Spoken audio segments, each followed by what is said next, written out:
The investigation into the killing of 31-year-old conservative activist Charlie Kirk is continuing. Now, Kirk was speaking at Utah Valley University, the first stop in what was supposed to be a college campus speaking tour. The university says Kirk was hit by a bullet around 12:20 p.m. Utah time. Here is Governor Spencer Cox at a press conference yesterday addressing this tragic situation. I want to be very clear that this is a political assassination. Nothing I can say can bring back Charlie Kirk. Our hearts are broken. The Utah Department of Public Safety believes that the shooter engaged in a targeted attack and fired one shot from a nearby roof. A university spokeswoman says that the specific building was the Losi Center, which was about 150 yards from Kirk. Officials say that around 3,000 people were in that crowd. Now, Kirk's security detail was with him alongside 6 university police officers. But as of this morning, a manhunt is still underway. Police detained 2 people yesterday, but released both of them. FBI Director Kash Patel had tweeted that the subject in the shooting was in custody at 6:20 p.m., but then he issued an update right before 8 p.m. writing, quote, "The subject in custody has been released after an interrogation by law enforcement. Our investigation continues, and we will continue to release information in interest of transparency." The FBI is now asking anyone with relevant information to step up. Of course, social media was filled with reactions and tributes to Kirk's death. Here was President Trump last night. This is a dark moment for America. Charlie Kirk traveled the nation, joyfully engaging with everyone interested in good faith debate. His mission was to bring young people into the political process, which he did better than anybody ever. The monster who attacked him was attacking our whole country. Prominent conservative commentator Ben Shapiro wrote on X, "Charlie was a good man, a man who believed in right and wrong, who stood by his biblical values. All of us will miss him, and I can't imagine the pain of his beautiful young family. We must all pray for them. We must pick up the baton where Charlie left it, fighting for the things that he believed in so passionately." California Governor Gavin Newsom also weighed in, writing, quote, "I knew Charlie, and I admired his passion and commitment to debate. His senseless murder is a reminder of how important it is for all of us across the political spectrum to foster genuine discourse on issues that deeply affect us all without resorting to political violence. The best way to honor Charlie's memory is to continue his work, engage with each other across ideology through spirited discourse.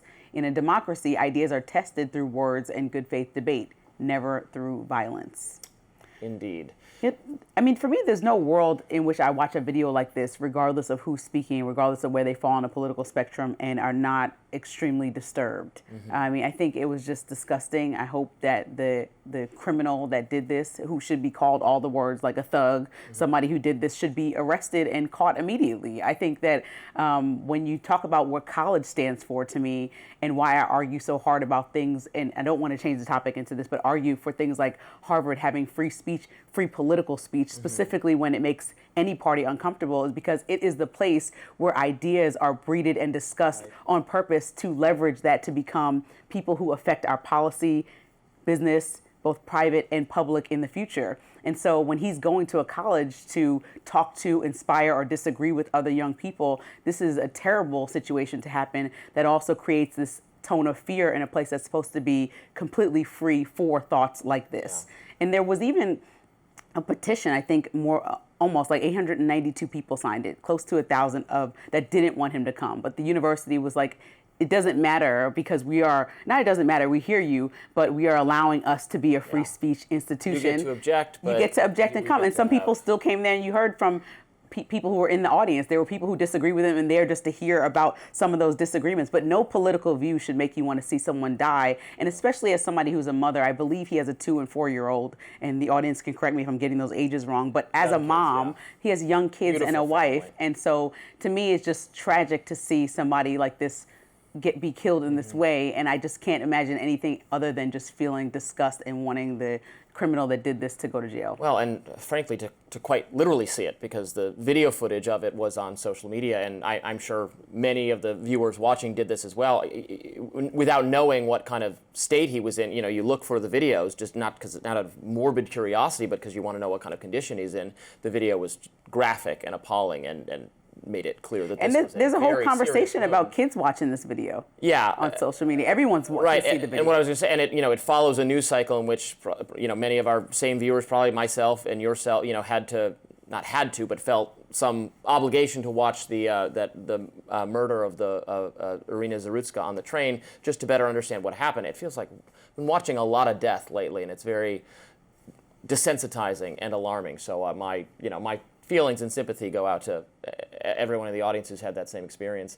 I certainly hope this person is apprehended immediately. We live in a world of such surveillance, which certainly has its downsides, but one of the upsides of it is that it is easier than ever, generally, for law enforcement to apprehend a suspect.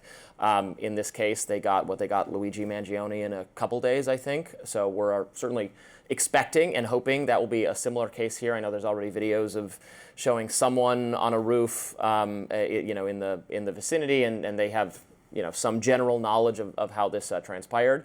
It is, of course, and this is a warning I would give to people on all sides of the political spectrum, including some people on the right.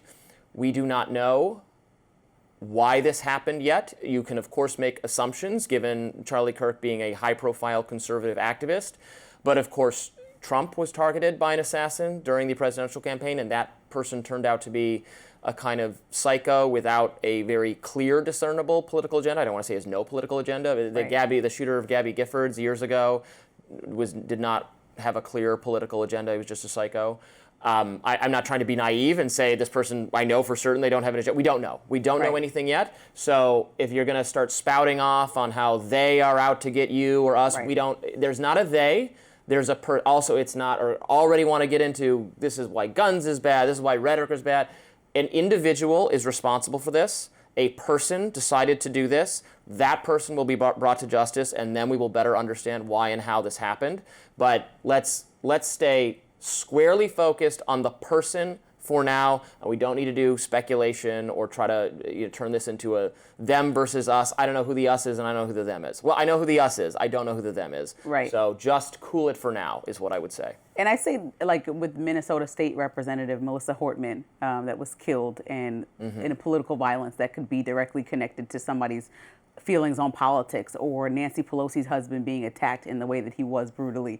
I think that all that deserves to have a conversation about how we can bring the political temperature down. But at the same time, Congress is created to have those debates. That's the whole point of Congress, to voice and vocalize the thoughts of the people and the constituents you represent, and go in there and duke it out with your words and conversation, as opposed to with any type of violence. And so I think the most spirited debates are welcomed in our country, the most spirited disagreements, because that's the whole point of having different voted elected officials. And that's what Charlie Kirk stood for. So we're not going to stop having spirited disagreement because something like this happened. He would not have wanted that. He was for spirited disagreement. Words different than violence. Exactly. So President Trump received some boos upon his visit to a D.C. restaurant. Don't go anywhere. We're going to talk about that next.